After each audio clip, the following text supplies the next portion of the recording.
Celý život som chcel napísať knihu a som veľmi rád, že tento môj cieľ sa mi splnil mojou prvou knihou 6 návykov úspešných osobností, ktorá je na Slovensku veľmi úspešná a som veľmi nadšený a vďačný za to, že je úspešná aj v zahraničí, nakoľko doteraz o ňu prejavilo záujem okolo 14 alebo 15 krajín a za 2 alebo za 3 mesiace mi vychádza v Brazílii.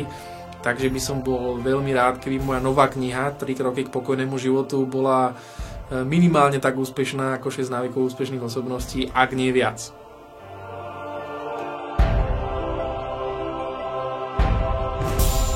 Kniha 3 kroky k pokojnému životu vznikla v podstate veľmi jednoducho, nakoľko celá kniha sa odvíja od mojich 2 základných životných hodnôt a to sú šťastie a pokoj. A myslím si, že šťastie a pokoj sú základné životné hodnoty mnohých ľudí, ktorí si cestu ku knihe určite nájdú a budú z nej veľmi nadšení. A minimálne tak ako som ja, pretože v knihe sú 3 jednoduché kroky, na základe ktorých každý človek dosiahne kľud a pokoj, nech už vo svojom živote rieši naozaj čokoľvek.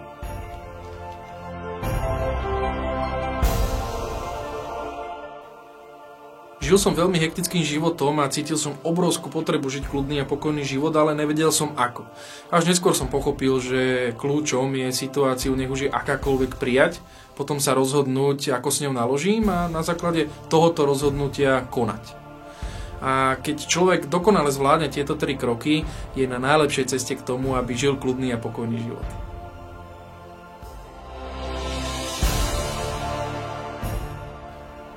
Chcel by som sa poďakovať všetkým môjim čitateľom, ktorí si knihu kúpili a ak len takto trošku máte kvôli tejto knihe lepší a pokojnejší život, tak splnila svoj účel. Ďakujem všetkým a vidíme sa pri mojej ďalšej knihe.